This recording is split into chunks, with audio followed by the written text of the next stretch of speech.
Assalamualaikum warahmatullahi wabarakatuh. Salam sejahtera bagi kita semua. Salam Om Swastiastu, Namo Buddhaya, salam kebajikan. Kami dari kelompok 6 akan mempresentasikan terkait materi Indirect and Mutual Holdings. Yang terhormat kepada Bapak Vicky Fendi selaku dosen pengampu mata kuliah Akuntansi Keuangan Lanjutan 1 dan juga untuk rekan-rekan sekalian. Izinkan kami untuk memperkenalkan diri terlebih dahulu yang akan saya wakilkan. Yang pertama ada Nanda Wahyu Saputra, NPM akhiran 025. Kemudian ada Amir Mahmud, NPM akhiran 026. Dan juga ada Edgar Dava Istiar, NPM akhiran 028. Lalu ada Muhammad Nur Maftuh, NPM akhiran 037. Dan juga ada saya, Tiffany Almadea, NPM akhiran 169. Lalu ada Rio Adika Putra, NPM akhiran 307. Selanjutnya akan ada penyampaian materi yang dilakukan oleh rekan saya. Materi yang pertama yaitu struktur afiliasi. Nah, struktur afiliasi ini terdiri dari berbagai jenis, yaitu yang pertama direct holding atau kepemilikan langsung. Kepemilikan langsung ini itu dihasilkan dari investasi yang dilakukan oleh investor ke satu atau lebih investi. Contohnya yaitu A, single subsidiary. Jadi parent itu memiliki subsidiary A sebesar 80%. Kemudian B, multiple subsidiaries. Jadi parent itu memiliki kepemilikan ke beberapa perusahaan. Seperti contohnya parent memiliki kepemilikan terhadap perusahaan A sebesar 80%, ke perusahaan B sebesar 70%, dan ke perusahaan C sebesar 90%. Struktur afiliasi yang kedua yaitu indirect holding atau kepemilikan tidak langsung. Kepemilikan tidak langsung ini merupakan investasi yang memungkinkan investor untuk mengendalikan atau secara signifikan mempengaruhi keputusan investi yang tidak dimiliki secara langsung melalui investi yang dimiliki secara langsung. Contohnya yaitu A, father, son, grandson. Jadi parent itu memiliki 80% kepemilikan subsidiary A, kemudian subsidiary A itu memiliki 70% kepemilikan subsidiary B. Jadi secara tidak langsung parent itu memiliki kepemilikan terhadap subsidiary B sebesar 56% dari 80% dikalikan dengan 70%. Kemudian yang B, connecting affiliates. Jadi parent itu memiliki kepemilikan terhadap subsidiary A sebesar 80%. Kemudian parent juga memiliki kepemilikan sebesar 20% ke subsidiary B. Lalu subsidiary A tadi itu memiliki kepemilikan sebesar 40% terhadap subsidiary B. Jadi secara tidak langsung parent itu memiliki total kepemilikan terhadap subsidiary B itu sebesar 52%. Dari 80% dikalikan 40% ditemukan angka 32%, kemudian ditambahkan dengan 20% sehingga kepemilikan parent terhadap subsidiary B itu 52%. Struktur afiliasi yang ketiga yaitu mutual holding. Nah, contohnya bisa dilihat pada diagram A, parent mutually owned. Jadi dalam diagram A, induk itu memiliki 80% saham anak perusahaan A, dan anak perusahaan A memiliki 10% saham induk. Dengan demikian, 10% dari saham induk itu dipegang dalam struktur afiliasi dan 90%-nya itu beredar.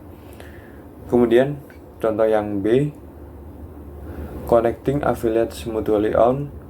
Jadi dalam diagram B, untuk kepemilikan bersama, induk bukan merupakan pihak dalam hubungan kepemilikan bersama, tetapi anak perusahaan A itu memiliki 40% anak perusahaan B, dan anak perusahaan B itu memiliki 20% anak perusahaan A. Selanjutnya yaitu ada contoh soal mengenai indirect holding. Jadi Pop Corporation itu mengakuisisi 80% kepemilikan Sun Corporation pada 1 Januari 2016 dan Son itu mengakuisisi 70% kepemilikan Toei Corporation pada 1 Januari 2017. Nah, transaksi investasi ini tuh dilakukan senilai dengan atau sama dengan nilai buku, sehingga tidak ada kelebihan di atas nilai buku. Nah, berikut bisa dilihat terdapat trial balance pada 3 perusahaan tadi pada 1 Januari 2017 setelah Son itu mengakuisisi 70% kepemilikan Toei. Kemudian pada tahun 2017 Pop itu memperoleh pendapatan sebesar $100.000, kemudian Son $50.000 dan Toei $40.000. Dan untuk dividen Pop sebesar $60.000, Son $30.000 dan Toei sebesar $20.000. Selanjutnya yaitu Equity Method of Accounting for Father, Son, Grandson, Affiliates. Nah, dalam metode ekuitas, Son itu menentukan pendapatan investasinya dari Toei sebelum Pop menentukan pendapatan investasinya dari Son. Nah, berikut bisa dilihat terdapat pembukuan pada Son, cash pada investment in Toei sebesar $14.000 dari $20.000 dikalikan 70% untuk mencatat dividen yang diterima dari Toei. Kemudian investment in Toei pada income from Toei sebesar $28.000 dari $40.000 dikalikan 70% kepemilikan untuk mencatat pendapatan dari Toei. Nah, laba neto Son pada tahun 2017 itu $78.000 dihasilkan dari $50.000 ditambahkan $28.000 pendapatan dari Toei. Kemudian investment in Toei pada 31 Desember 2017 itu sebesar $119.000 dari $105.000 saldo awal ditambahkan dengan $28.000 income, kemudian dikurangi dengan $14.000 dividen. Selanjutnya yaitu bisa dilihat terdapat pembukuan pada Pop, cash pada investment in Son sebesar $24.000 dari $30.000 dikalikan 80%. Nah, ini untuk mencatat dividen yang diterima dari Son.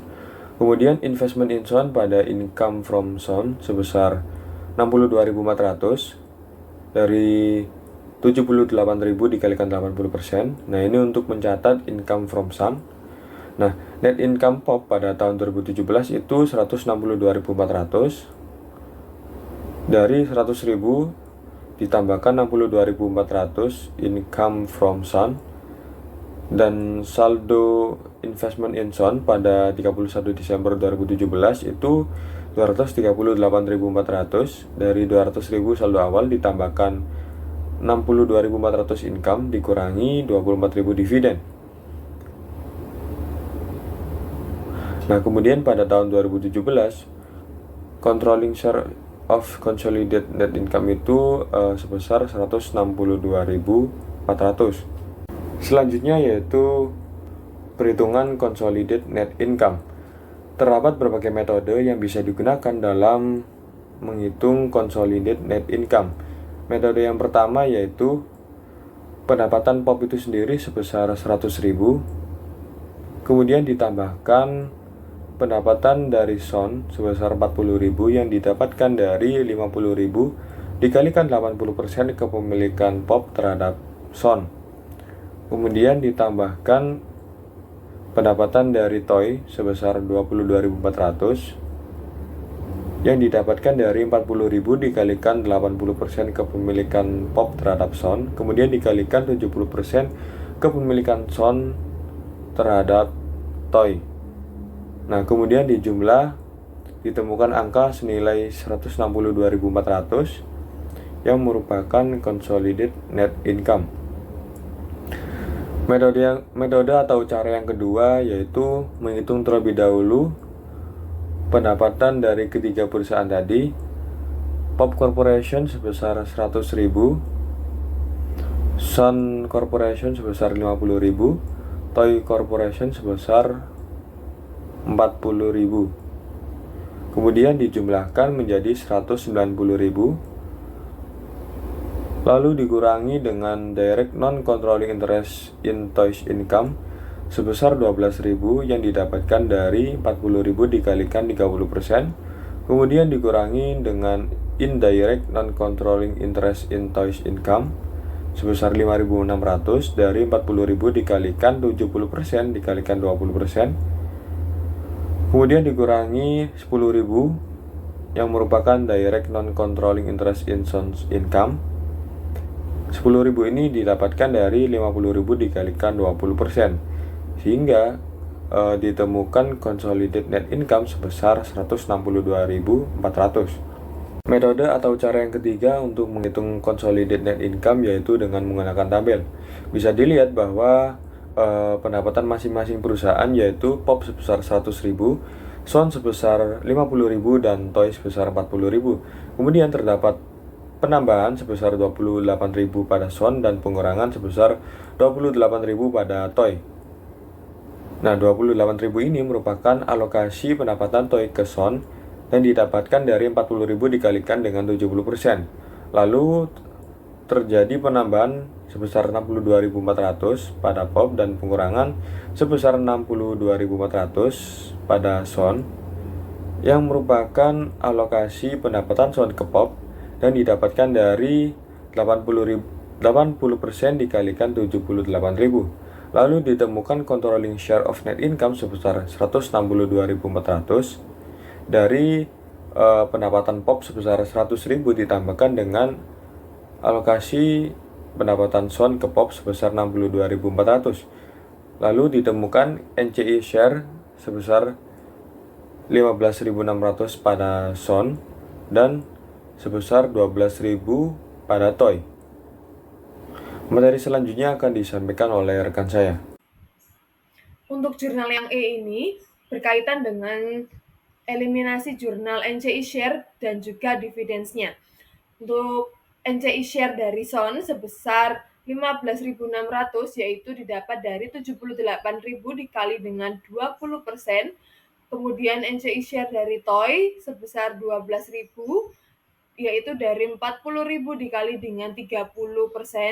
Kemudian yang bagian kredit terdapat dividen sebesar 12.000. Kemudian ada not controlling interest dari SON sebesar 9.600 dan juga not controlling interest dari TOY sebesar 6.000. Baik, untuk yang selanjutnya terkait consolidation work paper, untuk induk sebagai POP, kemudian anak adalah SON dan juga cucu adalah TOY. Berbagai jurnal yang tadi telah saya dan juga rekan saya sebutkan mulai dari A hingga E itu akan diinput pada kolom adjustment and elimination, barulah akan menghasilkan consolidated statement. Misalnya di sini pada akun income from SON itu kan bagian POP itu sebesar 62,4. Kemudian yang ada di jurnal C bagian debit itu juga sebesar 62,4. Oleh karenanya hasil saldo dari consolidated statement adalah 0. Dari berbagai input jurnal mulai dari A hingga E akan menarik kesimpulan saldo dari controlling share of net income itu sebesar 162,4, kemudian ada retained earning pada 31 Desember itu sebesar $202,4. Baik, untuk selanjutnya saya akan menjelaskan terkait indirect holding connecting affiliate struktur. Di sini terdapat induk, anak, dan juga cucunya. Untuk induk adalah PET, kemudian anak adalah SAL, dan cucu adalah T. Di sini dari tabel yang berbentuk segitiga, itu dapat kita lihat PET memiliki kepemilikan saham sebesar 70% kepada SAL. Lalu, SAL itu memiliki kepemilikan saham sebesar 20% kepada T. Kita balik lagi ke PET, tidak hanya memiliki saham kepada SAL, PET juga memiliki saham kepada T sebesar 60%. Sehingga kalkulasi kepemilikan saham yang dimiliki PET kepada T adalah 74%. Dapat dari mana? Yaitu yang tadi 70% dikali dengan 20% adalah 14%. Nah, 14% ini ditambah dengan 60. Sehingga total kepemilikan saham PET kepada T adalah 74%. Lalu, dalam soal ini dapat kita tahu bahwa data yang relevan dalam investasi PET dan juga SAL itu bisa kita lihat pada tabel kedua terkait PET investment in SAL 70%, kemudian PET investment in T itu 60%, kemudian SAL investment in T itu 20%. Sehingga balance 31 Desembernya itu menghasilkan 183.400 pada PET investment in SAL 70%, kemudian sebesar 115.200 itu kepada PET investment inti, kemudian terkait SAL investment inti adalah 38,4 ribu dolar. Lalu pada kesempatan ini terdapat soal yaitu dapat diketahui selama 2018 PET, kemudian SAL dan juga T itu memperoleh laba dari operasi mereka sebesar PET 70.000 dolar, kemudian SAL 35.000 dolar, dan T itu sebesar 20 dolar. Lalu mereka juga mengumumkan dividen masing-masing. PET dividennya sebesar 40.000 dolar, kemudian SAL sebesar 20.000 dolar, dan juga T sebesar 10 dolar.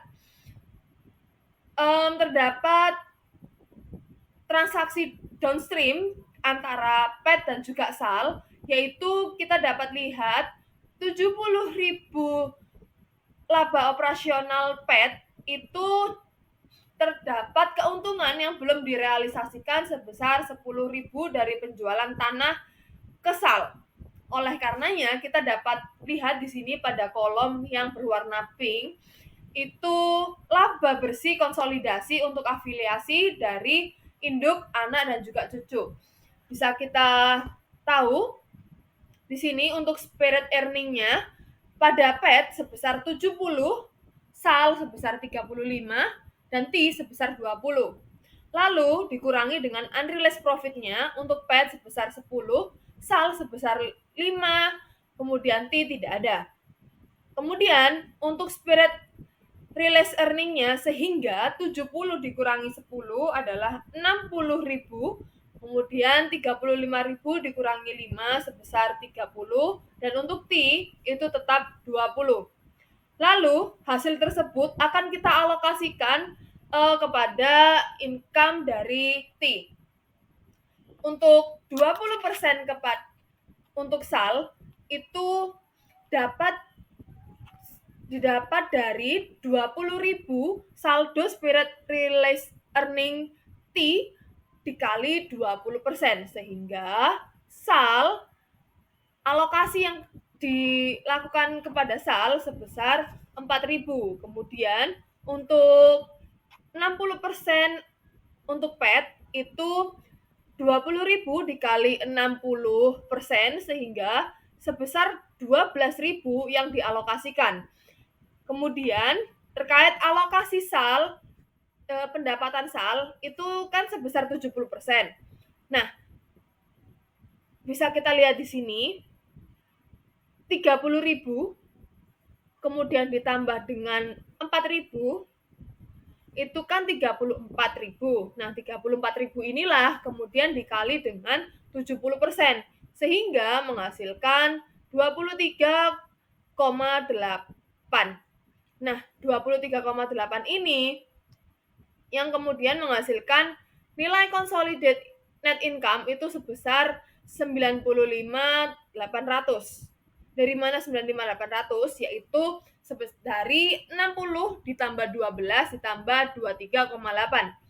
Lalu untuk NCI-nya sendiri itu dapat kita lihat 30 ditambah dengan 4 kemudian dikurangi dengan 23,8. Dan juga untuk T, untuk NCI-nya juga demikian, 20.000 dikurangi 4 dan juga dikurangi 12 sehingga tersisa 4. Nah, untuk yang selanjutnya saya akan menjelaskan terkait equity method of accounting for connecting affiliate. Nah, sebelum kita melakukan alokasi pendapatan terpisah dari SAL dan T kepada PET, itu kita harus menghilangkan semua keuntungan yang belum direalisasikan, yang termasuk juga pendapatannya. Yang sebelumnya tadi itu kan kita bisa mengetahui pendapatan T itu kan sebesar 20% untuk SAL, kemudian 60% untuk PET. Nah, alokasi ini itu harus mendahului alokasi pendapatan SAL ke PET. Karena pendapatan SAL itu mencakup pendapatan investasi 4.000 yang dari T. Sehingga SAL itu harus membuat jurnal terkait investasi kepada T itu sebagai berikut. Yang pertama, untuk mencatat dividen yang diterima dari T, yaitu sebesar 10.000 tadi dividennya dikali 20% menghasilkan 2.000. Nah, 2.000 ini dapat kita input kepada akun kas di bagian debit, kemudian kreditnya adalah investment inti sebesar 2.000. Lalu yang kedua, kita mencatat terkait pendapatan dari T sebesar 20.000 dikali dengan 20%, sehingga menghasilkan 4.000. Nah, 4.000 ini kita akan menginputkan kepada akun investment inti pada debit, kemudian kreditnya adalah income from T. Untuk yang selanjutnya, terkait investasi SAL ke dalam T pada tanggal 31 Desember itu memiliki saldo sebesar 40.400. Nah, 40.400 ini tadi kan 31 Desember 2018. Nah, sedangkan 31 Desember 2017 itu sebesar 38,4. Kemudian juga adanya penambahan dividen sebesar 4.000 dan juga dikurangi dividen lagi sebesar 2.000. Sehingga untuk mengalokasikan pendapatan direalisasi kepada pemegang saham dan juga non pengendali, itu PET harus membuat jurnal terkait investasinya selama tahun 2018, yaitu sebagai berikut. Yang pertama, PET harus mencatat dividen received from T, yaitu sebesar 10.000 dikali 60%, sehingga menghasilkan 6.000. Nah, 6.000 ini akan dimasukkan ke dalam akun kas. Bagian debit dan juga kreditnya adalah investment inti sebesar 6.000. Lalu yang kedua, itu mencatat income from T sebesar 12.000, yaitu jurnalnya investment inti 12.000 debit, kemudian income-nya income from T sebesar 12.000 di kredit. Lalu yang ketiga itu mencatat terkait dividen received from SAL sebesar 20.000 dikali dengan 70%, sehingga menghasilkan 14.000. Nah, 14.000 ini akan dimasukkan ke dalam akun kas bagian debit, untuk kreditnya yaitu akun investment in SAL. Untuk yang selanjutnya terkait jurnal income from SAL, komput dari berbagai transaksi yang sebagai berikut. Kita harus mencatat dulu investment in SAL-nya sebesar 13.800 dan juga income from SAL sebesar 13.800. Nah, 13.800 ini tuh dari mana sih? Yaitu dari 70% pendapatan SAL, sehingga 39.000 dikali dengan 70% menghasilkan 27.300, kemudian dikurangi dengan unrealized inventory profit sebesar 5.000 dikali 70% sehingga menghasilkan 3.500. Lalu unrealized gain online itu sebesar 10.000. Oleh karenanya 27.300 dikurangi 3.500 dikurangi 10.000 sehingga menghasilkan 13.800. Kemudian untuk yang ketiga itu akan membuat akun investment in pet pada 31 Desember. Bisa kita lihat di sini investment in SAL sebesar 70%, kemudian investment in T sebesar 60%.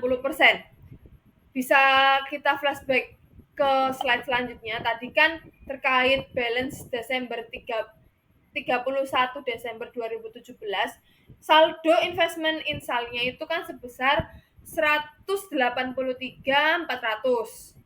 Lalu untuk yang T itu kan sebesar 115.200. Selanjutnya harus ditambahkan dengan investment income. Untuk yang SAL itu sebesar 13.800. Kemudian untuk yang T itu sebesar 12.000. Lalu untuk dividennya itu dikurangi sebesar 14.000 untuk SAL. Untuk T ini sebesar 6.000. Oleh karenanya pada tanggal 31 Desember 2018, saldo investment in SAL itu sebesar 183.200, kemudian investment in T itu saldonya sebesar 121.200.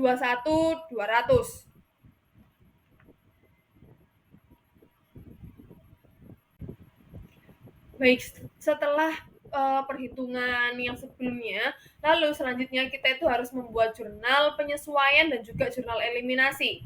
Bisa kita lihat di sini untuk jurnal yang pertama, yang A itu kan ada sales sebesar 15.000, kemudian mengkreditkan COS sebesar 15.000 untuk mengeliminasi resiprokal sales dan juga COS-nya.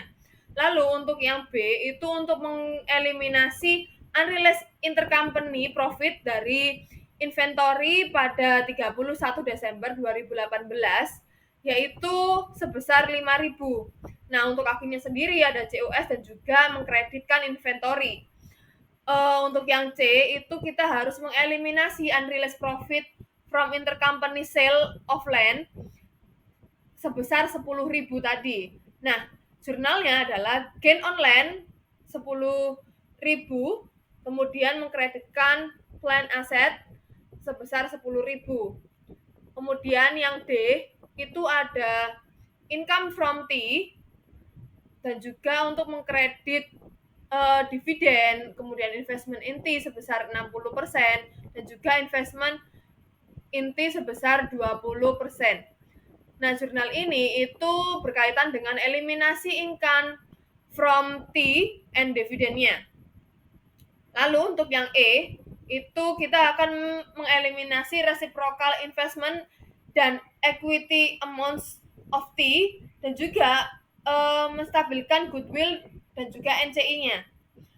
Jurnalnya adalah retained earning sebesar 80.000, kemudian goodwill sebesar 12.000, capital stock sebesar 100.000.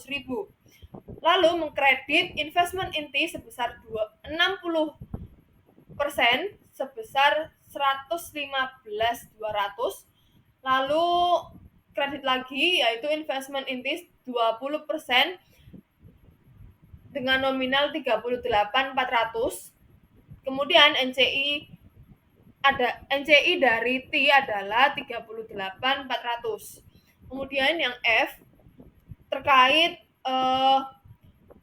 jurnal penyesuaian non-controlling interest share dan juga income beserta dividen itu jurnalnya adalah non-controlling interest share itu sebesar 4.000, nah dividen mengkredit dividen sebesar 2.000 dan juga non-controlling interest-nya sebesar 2.000.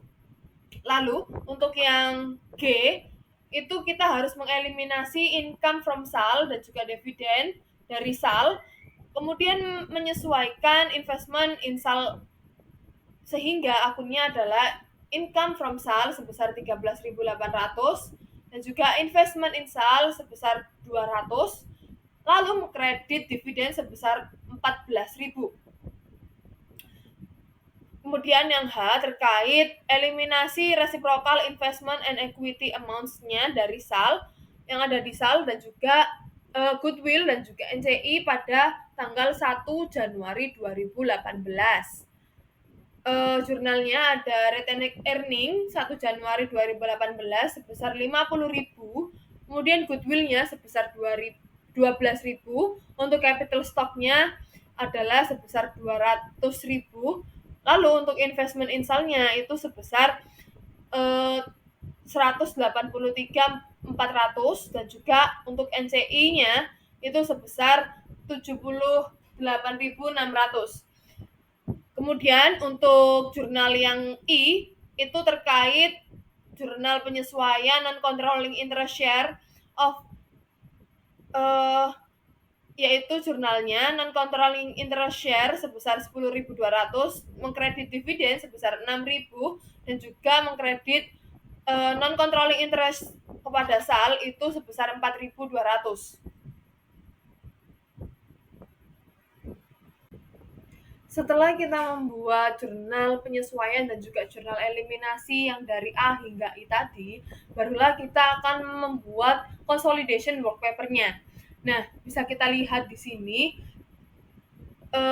terkait kolom adjustment and elimination debit dan kredit itu terdapat isian dari jurnal yang sebelumnya, sehingga kita dapat menarik kesimpulan terkait controlling share of net income itu sebesar 95,8 dan juga retained earning pada 31 Desember itu sebesar $278,8. Untuk materi selanjutnya akan dijelaskan oleh rekan saya. Materi selanjutnya adalah mutual holdings, parent stock held by subsidiary. Terdapat dua metode yang diterima secara umum dalam akuntansi, yaitu treasury stock approach dan conventional approach. Untuk treasury stock approach yaitu menganggap saham induk yang dimiliki oleh anak perusahaan sebagai saham treasury dari entitas yang dikonsolidasi. Oleh karena itu, kita mempertahankan akun investasi dalam induk pada buku anak perusahaan berdasarkan biaya dan menguranginya pada biaya dari ekuitas pemegang saham dalam neraca konsolidasi. Untuk konvensional approach yaitu dengan mengakui investasi anak perusahaan dalam saham induk berdasarkan ekuitas dan menghilangkan akun investasi anak perusahaan terhadap akun ekuitas induk dengan cara yang biasa. Meskipun kedua pendekatan ini dapat diterima, mereka tidak menghasilkan laporan keuangan konsolidasi yang setara, khususnya laba ditahan konsolidasi dan jumlah kepentingan pengendali biasanya berbeda di bawah kedua metode tersebut. Nah, untuk treasury stock approach ini ada contohnya, yaitu asumsikan bahwa PEM Corporation mengakui 90% kepemilikan di Sun Corporation pada 1 Januari 2016 seharga $540.000 ketika modal saham Sun sebesar 400.000 dan laba ditahan sebesar 200.000. Selain itu, Sun membeli 10% kepemilikan PAM pada 5 Januari 2016 seharga 140.000 ketika modal saham PAM sebesar 1 juta dan laba ditahan sebesar 400.000. Neraca percobaan untuk PAM dan Sun pada 31 Desember 2016. Sebelum salah satu perusahaan mencatat pendapatan investasinya adalah sebagai dalam berikut dalam ribuan. Untuk debitnya itu ada order aset dari PAM 960, Sun 520. Untuk investment insightnya 90% yaitu 540 tadi. Untuk investment in PAM 10% itu dari 140 pembelian 10% tadi. Lalu expense dengan COGS untuk PAM 140, untuk Sun 100. Jadi total dari debitnya itu PAM itu 1640, untuk Sun 760. Untuk kredit itu ada capital stock dengan harga $10 per par. Untuk PAM itu $1.000, untuk Sun itu $400. Untuk return earningnya itu 400, untuk PAM 400, Sun 200. Untuk sales penjualan itu 240 di PAM, 160 di Sun. Selanjutnya yaitu konsolidasi pada tahun akuisisi. Jika kita menggunakan pendekatan treasury stock approach, Sun Corporation tidak memiliki pendapatan investasi untuk tahun 2016, dan bagian PAM dari pendapatan Sun sebesar 60.000 yang dari 160.000 penjualan dikurangi 100.000 biaya adalah 54.000. Tabel sebelah ini menunjukkan kertas kerja konsolidasi untuk PAM dan anak perusahaannya untuk tahun 2016. Dalam memeriksa kertas kerja tersebut, perhatikan bahwa akun investasi Sun dalam PAM diklasifikasikan ulang sebagai saham sebagai treasury stock dan dikurangi dari ekuitas pemegang saham dalam neraca konsolidasi. Untuk selanjutnya yaitu Mutual Holding Parent Stock Held by Subsidiary yang konsolidasi pada tahun-tahun berikutnya.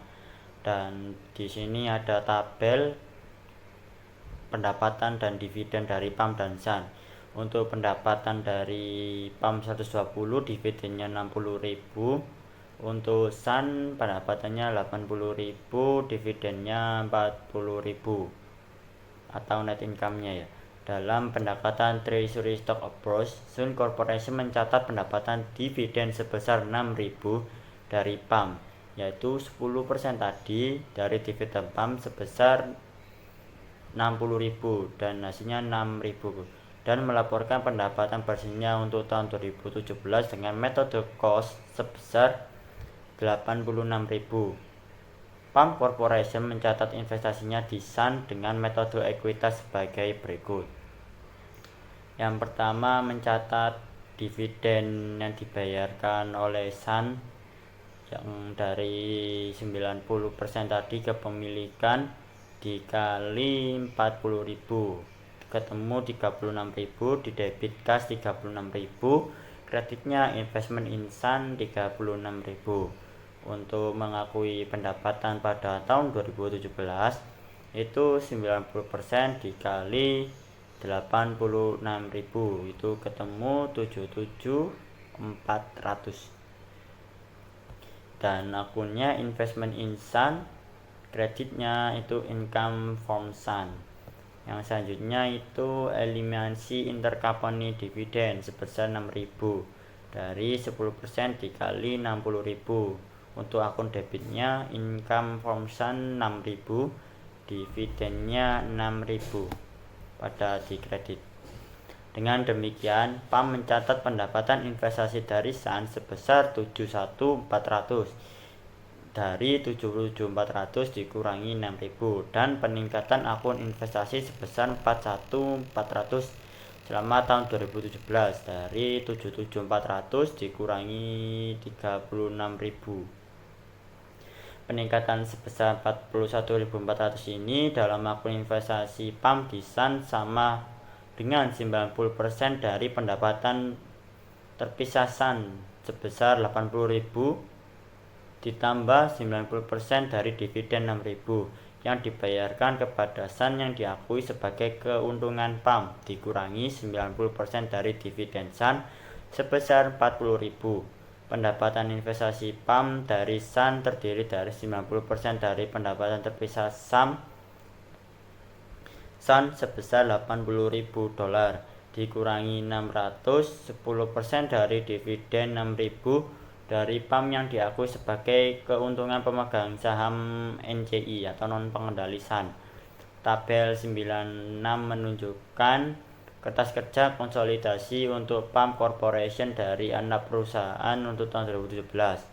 Di sini kami menghitung saldo 63.400 dalam akun investasi PAM di Sun sebagai berikut, yang terdiri dari Investment Insan 90% pada tanggal 31 Desember 2016 yang senilai 594.000 ditambah 50% San mengakui pendapatan 7.400 dikurangi 90% San dividen sebesar 36.000. Jika dijumlah investment Insan 90% 31 Desember 2017 yaitu 635.400. Investasi PAM di San diakuisisi dengan nilai wajar yang sama dengan nilai buku, sehingga kita juga dapat menghitung saldo akun investasi di San sebagai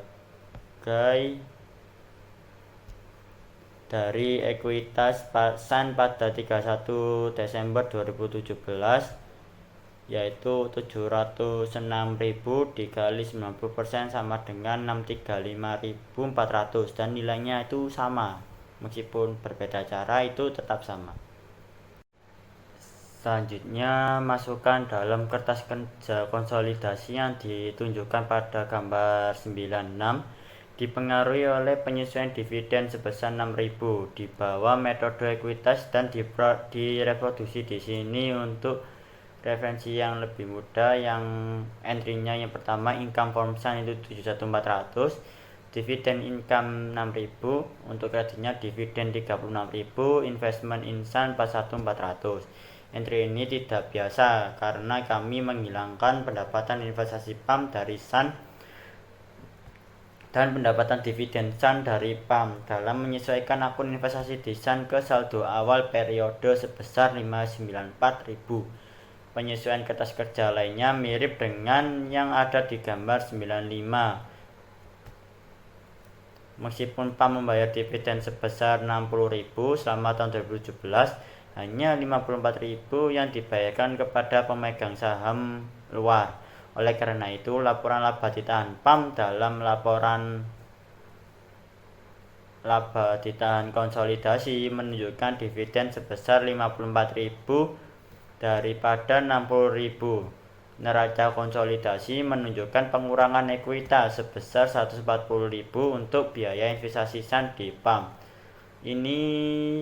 Jumlah ini sama seperti yang ditunjukkan dalam kertas kerja di gambar 95. Saya akan menjelaskan tentang materi selanjutnya, yaitu conventional approach,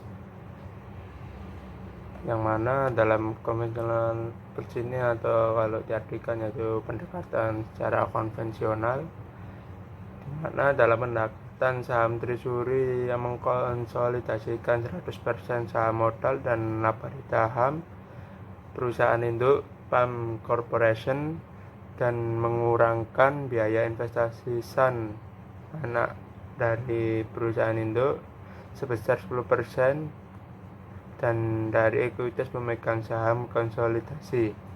Nah, terkait dalam pendekatan konvensional approach ini, kami menganggap saham induk yang dimiliki oleh anak perusahaan tersebut sebagai saham yang dihentikan secara konstruktif, di mana dalam saham modal dan laba ditahan yang berlaku untuk kepentingan yang dimiliki oleh anak perusahaan tidak muncul dalam laporan keuangan konsolidasi. Nah, pada saat di laporan keuangan konsolidasi,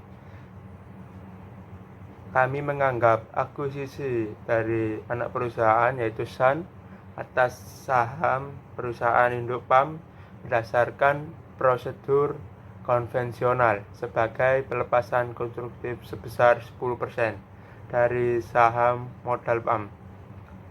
Dan neraca konsolidasi PAM dan anak perusahaan sendiri pada saat akuisisi menunjukkan modal saham dan saldo yang berlaku untuk 90% ekuitas PAM Corporation atau perusahaan induk yang dipegang di luar entitas konsolidasi sebagai berikut, yaitu di mana pada tanggal 1 Januari 2016 capital stock dari perusahaan induk sebesar 1.000 dan konsolidasi 900.000, sedangkan return earnings di perusahaan induk sebesar 400 dan konsolidasi 360, dan total stockholder equity yaitu di mana perusahaan induk sebesar 1.400 dan konsolidasi besar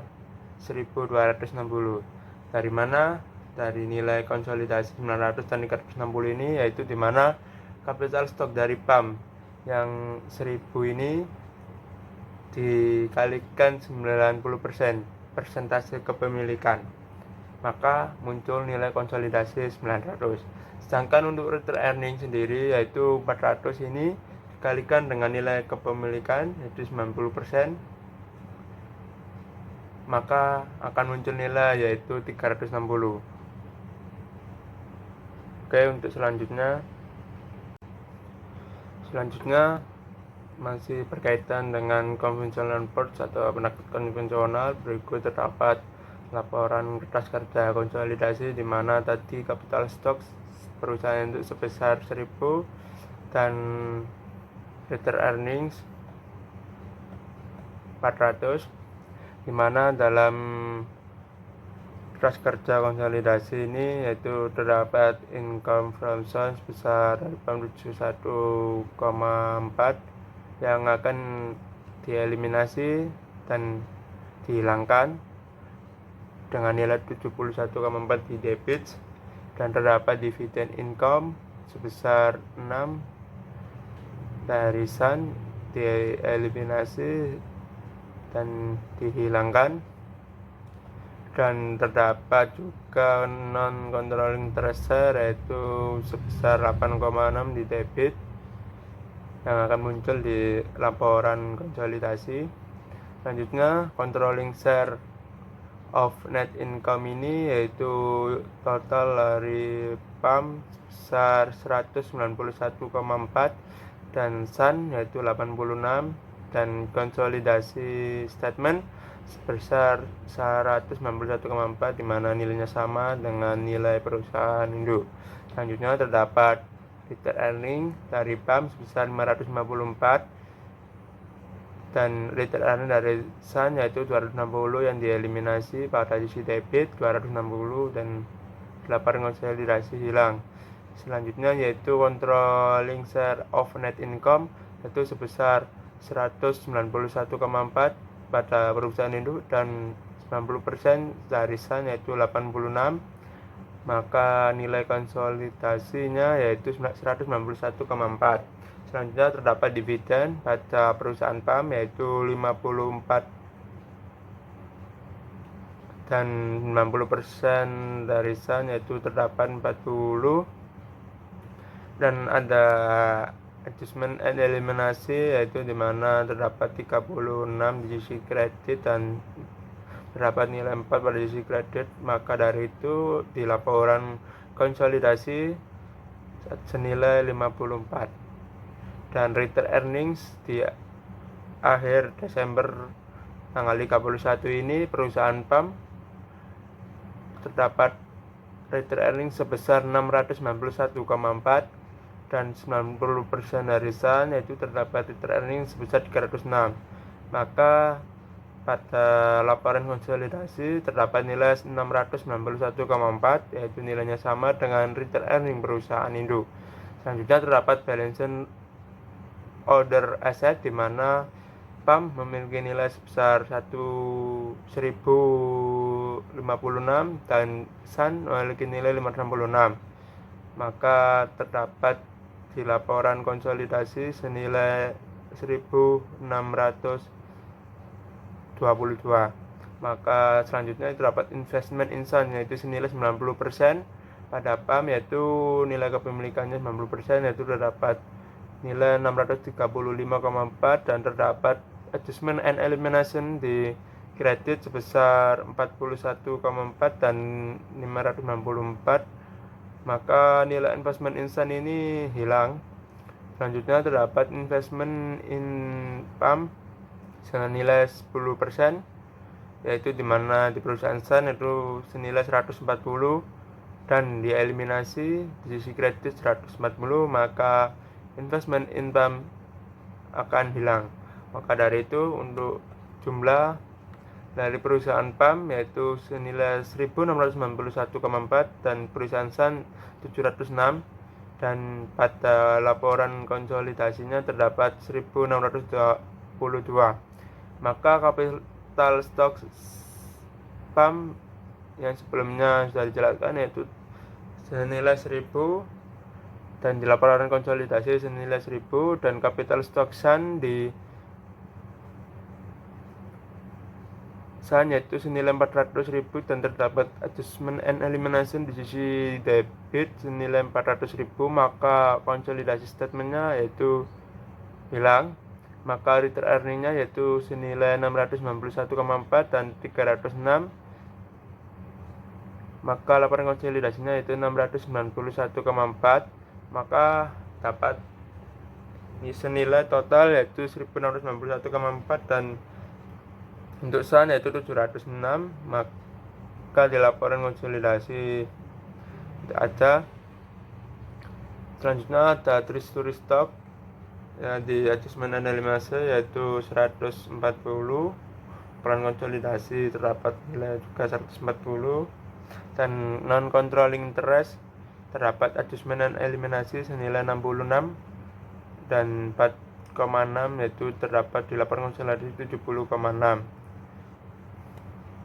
Maka para akuntan pada umumnya setuju bahwasanya neraca konsolidasi harus menunjukkan modal, saham, dan laba. Akan tetapi perlakuan ini menimbulkan pertanyaan mengenai penerapan metode ekuitas untuk kepemilikan bersama yang melibatkan saham induk. Maka dari itu, secara khusus, apakah metode ekuitas ini dapat diterapkan pada struktur afiliasi yang melibatkan investasi pada entitas induk?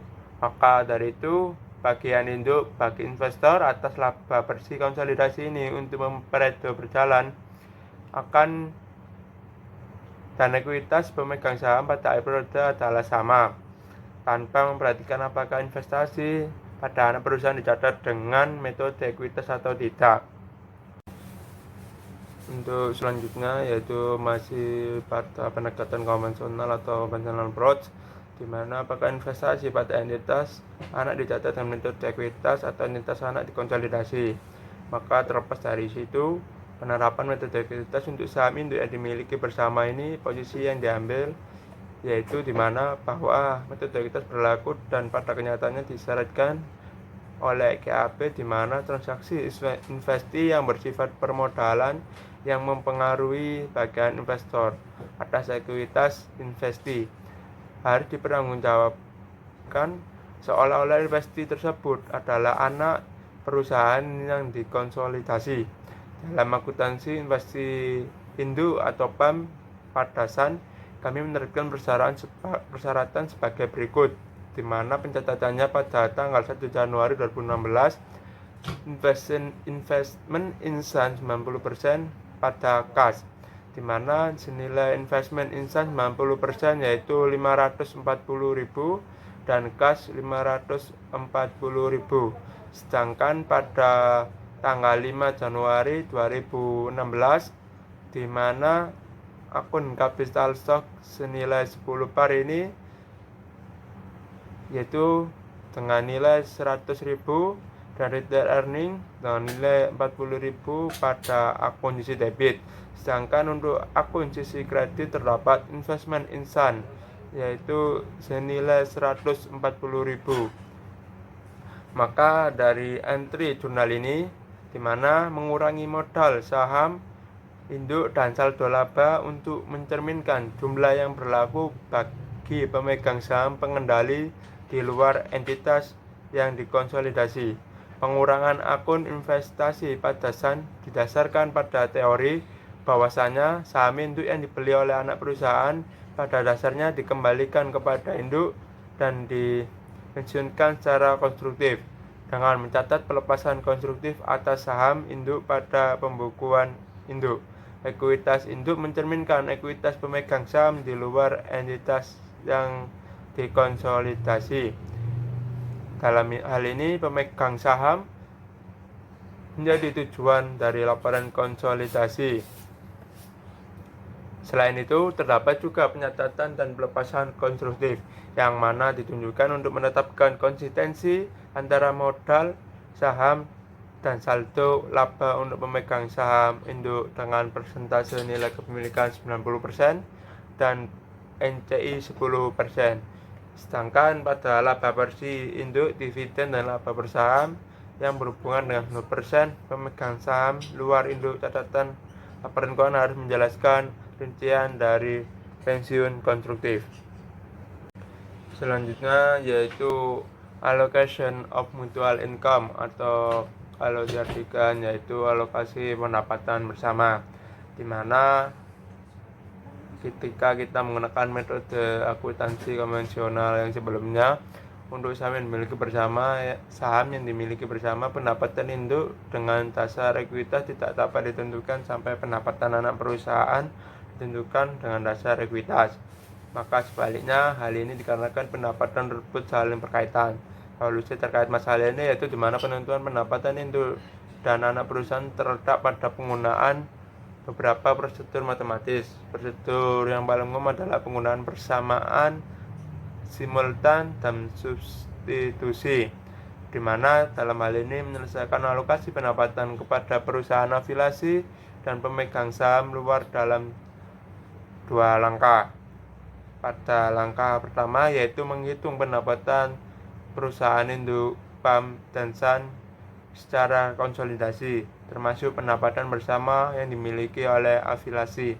Selanjutnya yaitu mengalihkan jumlah tersebut dengan persentase kepemilikan yang dimiliki dalam kelompok afiliasi dan persentase kepentingan non pengendali untuk menentukan laba bersih konsolidasi berdasarkan ekuitas dan bagian kepentingan non pengendali. Maka dari itu kita menghitung pada langkah pertama, yaitu kami menentukan pendapatan PAM dan SAN secara konsolidasi untuk tahun 2016. Konsolidasi untuk tahun 2016 secara matematis sebagai berikut. Terdapat informasi yaitu P perusahaan induk PAM, yaitu the income of PAM on a consolidation basis include mutual income, dan yang kedua yaitu S perusahaan anak konsolidasi perusahaan anak, yaitu the income of SAN on a consolidation basis include mutual income, dan P yaitu perusahaan anak PAM is operating earning, yaitu laba sebesar 100.000 dan ditambah nilai kepemilikan 90% SAN. Dan SAN sendiri yaitu operating earning senilai 60.000 ditambah dengan 10% PAM. Maka apabila kita substitution, yaitu kalau dihitung P sama dengan 100.000 ditambah dengan nilai kepemilikan dari PAM SAN yaitu 90%, yaitu 0,9 ditambah dikali buka kurung 60.000 ditambah 0,1 P, yaitu 10% dari P.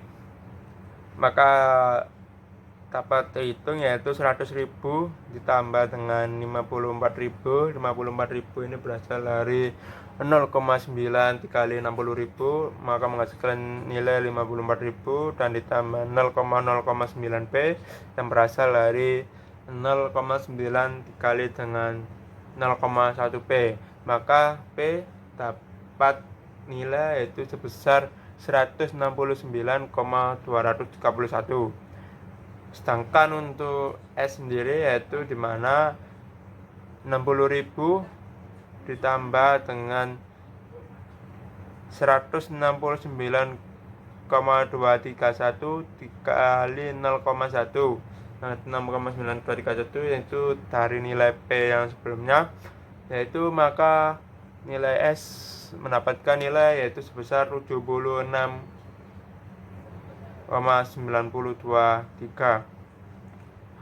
Maka dari itu solusi akhir karena beberapa penghasilan telah dihitung secara 2 kali, maka pendapatan terpisah gabungan dari PAM and SAN hanya sebesar 160.000, akan tetapi P ditambah S sama dengan 246.154, yaitu berasal dari 169,2031 dari P, dan S yaitu sebesar 76,923. Selanjutnya pada langkah yang kedua yaitu kita menentukan laba bersih berdasarkan ekuitas dengan mengalihkan nilai yang ditentukan untuk P perusahaan itu dalam persamaan dengan 90% kepentingan yang beredar, di mana menentukan bagian kepentingan ini non pengendali dengan mengalihkan nilai yang ditentukan untuk S dengan persentase kemenangan non pengendali. Dan kata lain, laba bersih PAM berdasarkan ekuitas adalah 90% dari 169,231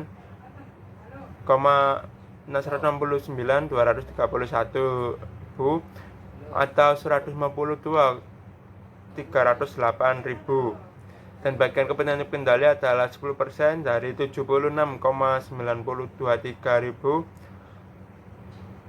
atau 7.692, yaitu dimana laba bersih PAM pada bagian pengendali dan atas laba bersih konsolidasi sebesar 152.308 ditambah dengan bagian kepentingan non pengendali saham non pengendali sebesar 7.692 sama dengan pendapatan terpisah sebesar 160.000 dari PAM dan SAN. Untuk materi selanjutnya yaitu accounting for mutual income under the equity method, atau diartikan yaitu akuntansi penghasilan investasi berdasarkan metode ekuitas, di mana PAM Corporation yaitu mencatat pendapatan investasinya untuk tahun 2016 dengan basis ekuitas sebagai berikut, yaitu akun investment in SAN senilai 52.308.000, pada income from SAN sebesar 52.308.000, dan terkait pendapatan sebesar 52.308.000 ini dari SAN sama dengan 50% dari pendapatan SAN sebesar 76.923 secara konsolidasi, maka dikurangi 10% dari pendapatan PAM sebesar 169.231 secara konsolidasi. Ini merupakan 90% hak PAM atas pendapatan SAN dikurangi 10% hak SAN atas pendapatan PAM. Maka dalam sebuah alternatif yang memberikan hasil yang sama adalah dengan mengurangi pendapatan PAM yang terpisah dari pendapatan bersihnya, yaitu 152.308 dikurangi dengan 100.000, maka mendapatkan nilai yaitu 52.308.000.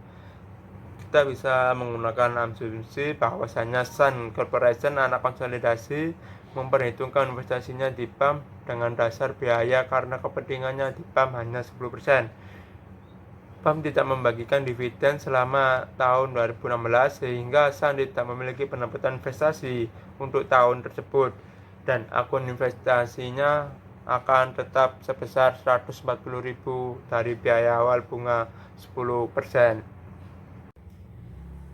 Untuk selanjutnya yaitu terkait konsolidasi under equity method, atau sebelumnya itu saya jelaskan itu konsolidasi berdasarkan metode ekuitas, di mana dalam kertas kerja tersebut konsolidasi untuk PAM dan entitas anak berdasarkan prosedur konvensional untuk tahun 2016.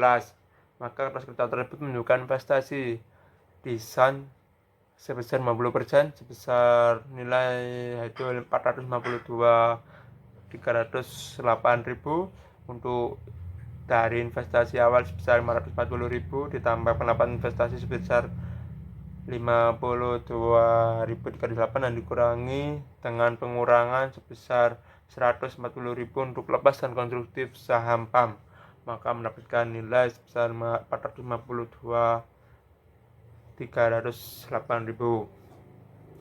Entry kertas kerja ini menghilangkan investasi sebesar 40.000 di perusahaan induk PAM, yaitu di mana pembukaan SON, dan meningkatkan investasi PAM di akun SAN menjadi 592.308, di mana entry ini mencerminkan konstruktif dari saham PAM yang dikreditkan ke akun investasi PAM di SAN.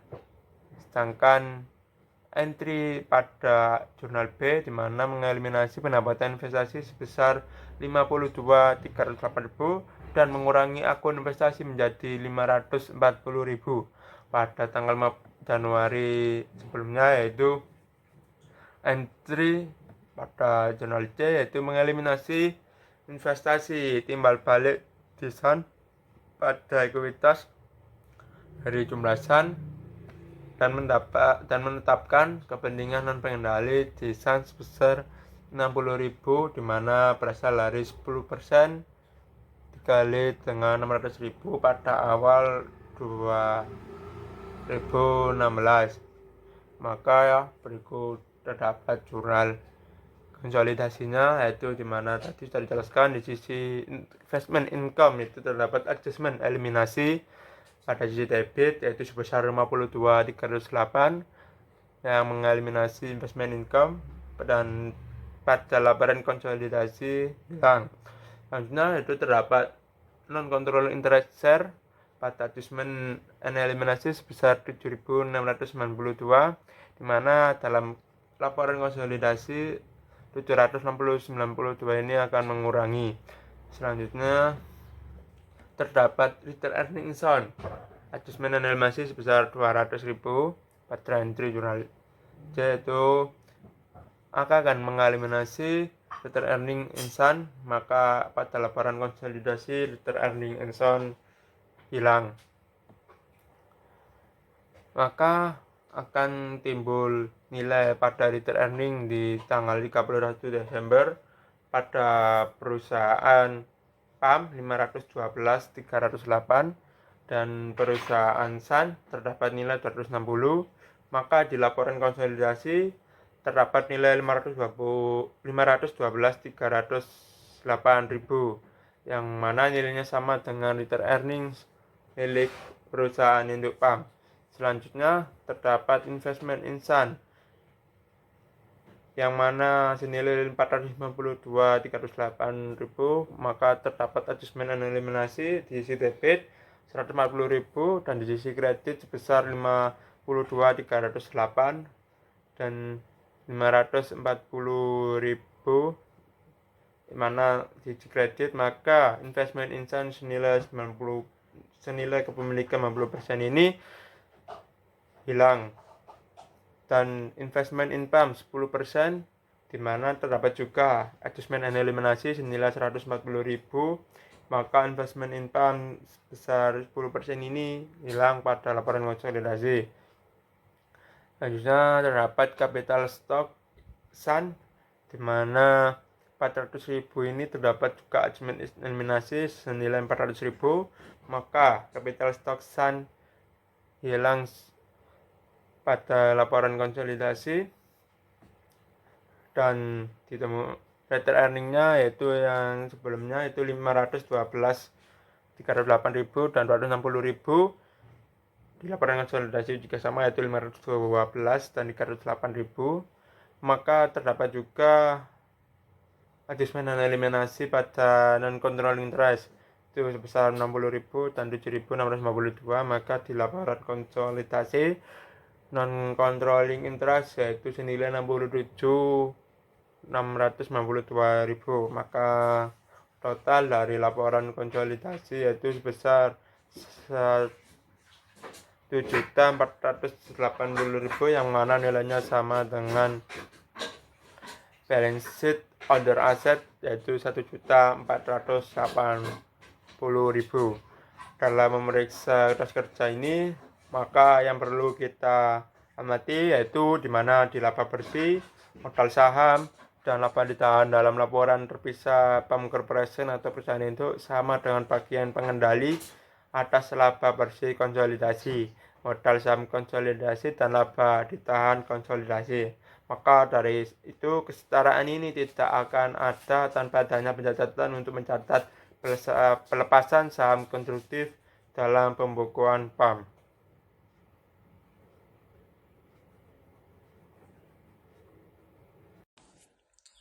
Yaitu jika ini adalah pencatatan dari PAM, yaitu PAM mencatat investasinya di sana berdasarkan likuiditas. Berikut adalah kertas kerja konsolidasi antara PAM dengan Sun yang berakhir pada 31 Desember 2017. Income statement sales pada PAM senilai 280 dan Sun senilai 200.000, jadi konsolidasinya 480.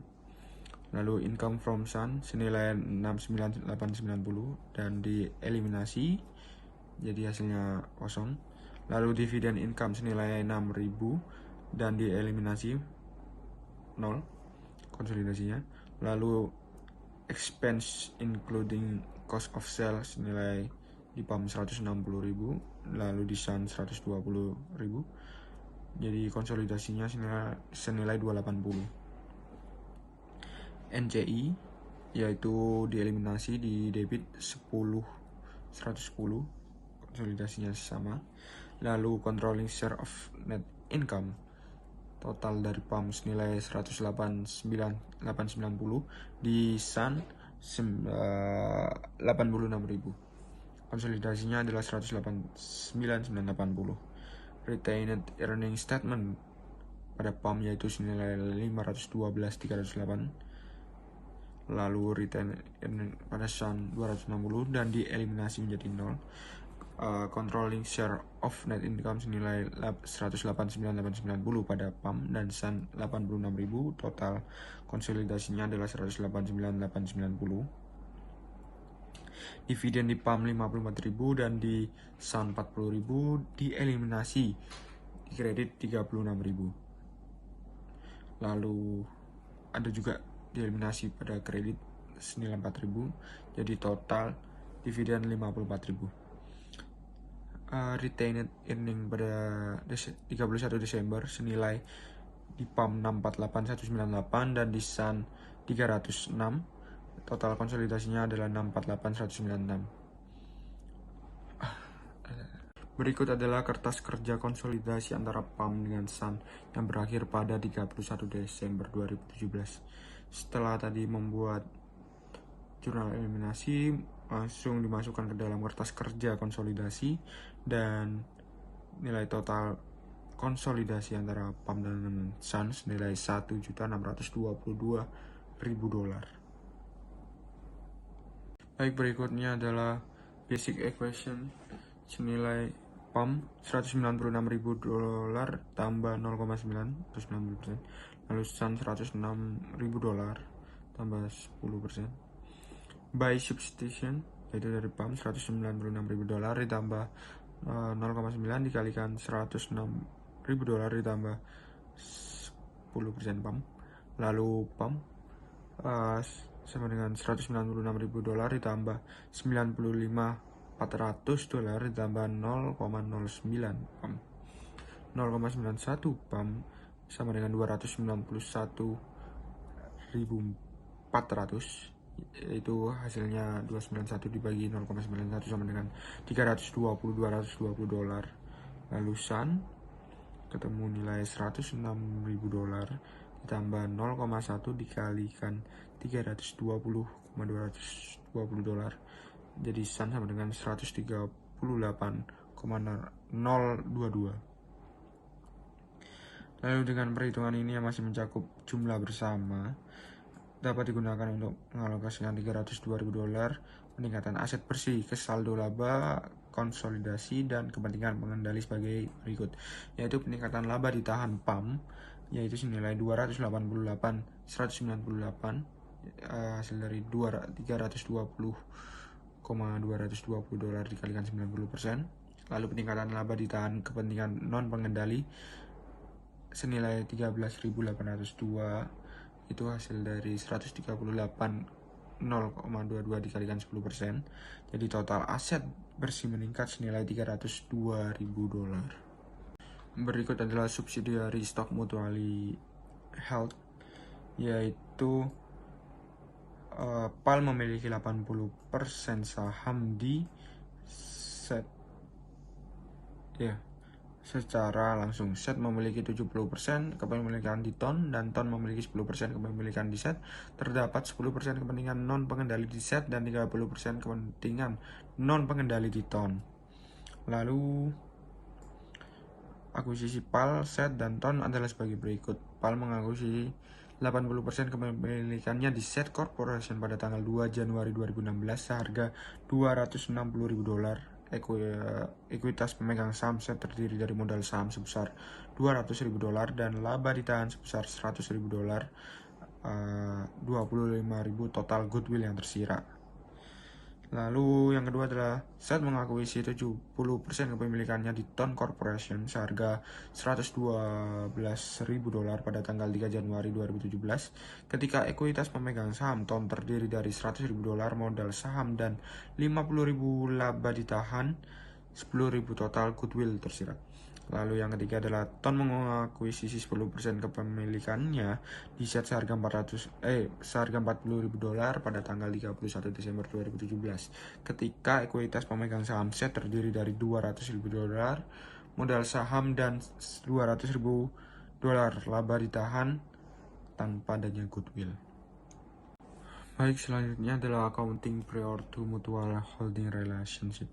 Diasumsikan bahwa aset bersih tercatat dari investasi yang dijelaskan sama dengan nilai wajar pada saat akuisisi dan kelebihannya merupakan goodwill. Neraca saldo setelah penutupan PAL, Set, dan Ton pada tanggal 31 Desember 2017 adalah sebagai berikut, yaitu cash pada PAL senilai 64, lalu Set 42, Ton 20. Other current asset senilai 200 di PAL, di Set 85, dan di Ton 80. Plan and asset equipment net ada PAL 500 dan Set 240 dan di Ton 110. Investasi in Set 80% sama dengan 340. Lalu investment in Ton 70% senilai 133. Lalu investasi pada Set senilai 40. Total dari PAL adalah 1.104, lalu Set 500 dan di Ton 250. Liabilitas yang dimiliki PAL senilai 200, lalu Set 100 dan Ton 70. Capital stock senilai 500 di PAL dan Sun 200 dan di Ton 100. Lalu retained earning PAL senilai 404 dan di Set 200 dan Ton 80. Total dari PAL adalah 1.104 dan 500 Set 250. Jadi balance antara ekuitas, liabilitas, dan aset.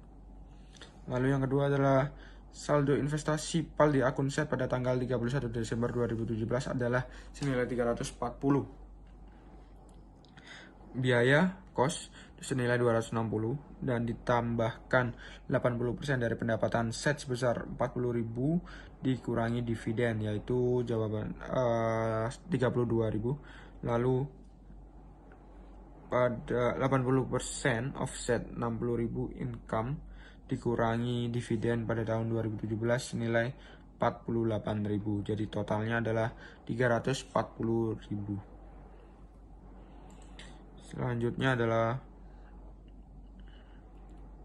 menghitung investasi Set sebesar 133.000 di Ton pada tanggal 31 Desember 2017 sebagai berikut. Investasi di Ton 3 Januari 2017 yaitu biaya senilai $112.000, lalu ditambahkan 70% off dari pendapatan Ton sebesar $30.000 dan dikurangi dividen pada tahun 2017 senilai $21.000. Jadi total senilai $133.000. Baik, selanjutnya kita masih berada pada submateri mutual holdings parent stock held by subsidiary. Namun untuk submateri selanjutnya ini adalah lebih mengenal tentang accounting for mutually held subsidiaries atau akuntansi untuk anak perusahaan yang saling dimiliki. Nah, diasumsikan dalam soal selama tahun 2018, afiliasi itu punya pendapatan operasional dan juga dividen yang ditampilkan dalam data berikut dalam ribuannya. Income from separated operation yang PAL itu $112, set $51, ton $40, sehingga kalau di total semuanya adalah $203. Lalu untuk dividen sendiri, PAL itu $50, set 30, ton 20, sehingga kalau di total adalah $100. Lalu menggunakan pendekatan konvensional, sehingga ada perhitungan alokasi pendapatannya, yang mana perhitungannya adalah sebagai berikut. P atau PAL itu adalah spread income of PAL ditambah dengan 0,8S. Dan 0,8S ini, 0,8 itu didapat dari karena PAL tadi mengakuisisi set sebanyak 80%, sehingga ketika didesimalkan akan menjadi 0,8. Lalu untuk S sendiri, itu rumusnya adalah spread income of set plus 0,7U. Nah, 0,7U ini sendiri didapat dari set yang mengakuisisi ton sebanyak 70%, sehingga didesimalkan menjadi 0,7. Sedangkan untuk U sama dengan spread income of ton plus 0,1S. 0,1 didapat dari ton yang mengakuisisi set sebesar 10%. Gitu. Sehingga jika dimasukkan angkanya, maka untuk rumus P sendiri adalah 112.000 didapat dari spread income of PAL tadi, yaitu 112 ditambah dengan 0,8S. S adalah $51.000 ditambah dengan 0,7U, dan U sama dengan $40.000 ditambah dengan 0,1S. Sehingga ketika untuk penyelesaiannya, kita menyelesaikan yang S dulu, yaitu adalah rumusnya adalah 51.000 ditambah dengan 0,7. S tadi kan rumusnya adalah spread income offset plus 0,7U, yaitu berarti $51.000 ditambah dengan 0,7U. Nah, U itu kita ganti dengan angka yang U tadi, yaitu adalah 40.000 ditambah dengan 0,1S. Sehingga jika kita lihat pada PT, itu adalah rumusnya adalah 51.000 ditambah dengan 0,7 dalam kurung dikali dengan 40.000 ditambah dengan 0,1S. Sehingga totalnya adalah 79.000 ditambah dengan 0,07 S. Nah, sehingga didapatkan 0,93 S itu sama dengan 79.000. Sehingga S sendiri adalah totalnya adalah $84.946. Maka setelah S diketahui, kita bisa mencari P dan juga U-nya. Kita cari U-nya terlebih dahulu. U tadi rumusnya adalah 40.000 ditambah dengan 0,1 S. Sehingga S-nya kita cari dengan nilai yang awal tadi, yaitu 84,946. Sehingga didapat U-nya adalah $48.495. Dan P-nya adalah $179.957. Lalu selanjutnya adalah total pendapatan yang dialokasikan untuk grup terafiliasi atau yang subsidiary tadi. Kita alokasikan total pendapatannya ke, kita lihat pada PPT-nya, controlling share of consolidated net income, atau dalam kurungnya equal to PAL's net income, yaitu sebesar $179.957 dari yang sebelumnya tadi. Terus bawahnya adalah NCI share in such income, yaitu sebesar 84.946 dikali dengan 10%, sehingga didapatkan 8.495. Terus ada juga NCI share dari tons income, yaitu 48.495 dikali dengan 30%, sehingga didapatkan nilai 14.548. Sehingga total expected income-nya adalah tetap yaitu 203.000, sama dengan slide sebelumnya tadi. Lalu untuk perhitungan saldo akun investasi, itu akan muncul ringkasan saldonya pada tanggal 31 Desember 2018 dengan tabel berikut. PAL dan set itu menggunakan metode ekuitas karena akuisisinya yang lebih dari 50% tadi. Nah, untuk ton sendiri itu hanya menggunakan cost method karena hanya sekitar 10% akuisisinya tadi. Sehingga didapatkan investment balance Desember 31 pada tahun 2017, PAL itu 340.000, set 133.000, dan ton adalah 40.000. Sehingga ditambah dengan investment income, PAL yaitu 84.946 dikali dengan 0,8 tadi, ketemunya 67.957 dimasukkan pada kolomnya PAL.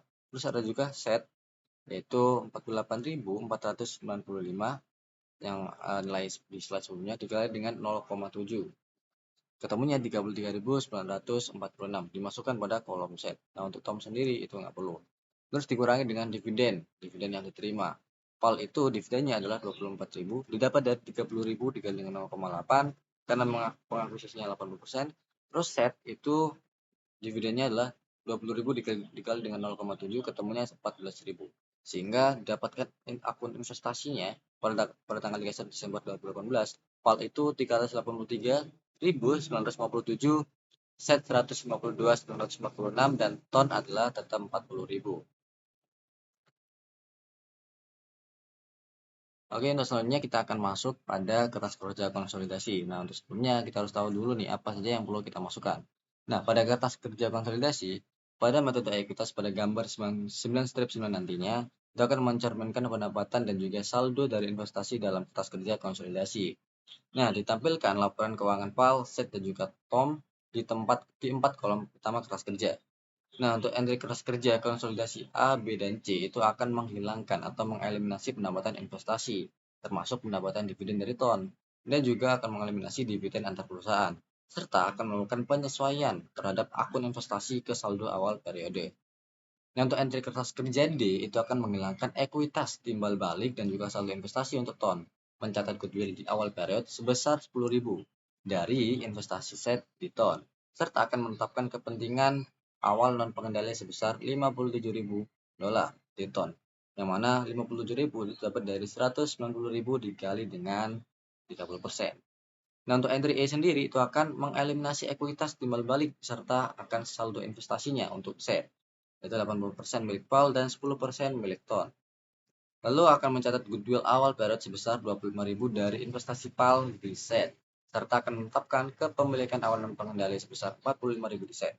Nah, meskipun ada dua investasi dalam akun set, dan oleh karena itu dua eliminasi bisa juga dilakukan, sehingga akan memudahkan ketika melakukan penyiapan satu entry untuk masing-masing entitas, yang dalam kasus ini yaitu set, daripada untuk setiap akun investasi. Oke, pada gambar 9 strip 9 ini bisa kita lihat laporan konsolidasi dari PAL dan juga anaknya. Untuk pada kolom penyesuaian dan juga eliminasi, kita bisa mengetahui yang dieliminasi itu adalah yang pertama income from set tadi, yaitu sebesar 67.997, income from Tom yaitu 33.946, dan dividen income yaitu 3.000. Terus ada juga yang dilakukan penyesuaian pada NCI share set, yaitu sebesar 8.495, dan juga pada NCI share dari ton yaitu 14.548. Itu masing-masing ada di sebelah kolom debit. Terus ada juga pada retained earning yang ada di set itu juga dilakukan eliminasi, dan juga pada retained earningnya ton, itu masing-masing sebesar 200.000 dan juga 80.000. Lalu pada dividennya itu dilakukan penyesuaian pada kolom kredit sebesar 3.000, 14.000, 24.000, 3.000, dan juga 6.000. Lalu pada akun investment inset yang sebesar 80% tadi itu juga dilakukan pengakuisisian pengeliminasian, yaitu sebesar 43.957, 340.000. Ada juga investment pada ton juga dilakukan eliminasi pada kolom kredit, yaitu sebesar 19.946 dan juga 133.000. Ada juga investment di set yang sebesar 10% itu juga dilakukan eliminasi pada kolom kredit, yaitu sebesar 40.000. Lalu goodwill-nya PAL dan juga set itu juga dilakukan penyesuaian pada kolom kredit, pada kolom debit, yaitu masing-masing sebesar 25.000 dan juga 10.000. Lalu untuk capital stock atau modal saham biasa dari set dan juga ton itu juga dilakukan eliminasi masing-masing sebesar 200.000 dan juga 100.000. Lalu yang terakhir adalah NCI dari ton, set, dan juga ton itu juga dilakukan penyesuaian, yaitu pada kolom kredit dengan masing-masing sebesar 57.000, 45.000, 5.495, dan juga 8.548. Bisa kita lihat detail pada PPT tersebut, sehingga didapatkan pada akun pada saldo terakhirnya, saldo paling akhir itu laporan konsolidasinya akan menunjukkan angka sebesar 1.551.000. Lalu pada kolom penyesuaian dan juga eliminasinya akan menunjukkan sebesar 742.946. Nah, PAL itu akan mencatat investasinya di set sebagai konsolidasi satu baris, sehingga bagian pengendali atas laba bersih konsolidasi itu sebesar 179.957 untuk tahun 2018. dan juga saldo laba konsolidasinya yang sebesar 533.957 di tanggal 31 Desember 2018, sama dengan jumlah yang sama dalam laporan keuangan terpisah (PAL). Bagian kepentingan non pengendali itu juga ditentukan dengan persamaan yang sama dengan yang ditunjukkan sebelumnya. Sekian pemaparan materi mengenai bab 9 APL 1 dari kelompok kami. Ada kurang lebihnya kami mohon maaf. Terima kasih atas perhatiannya. Assalamualaikum warahmatullahi wabarakatuh.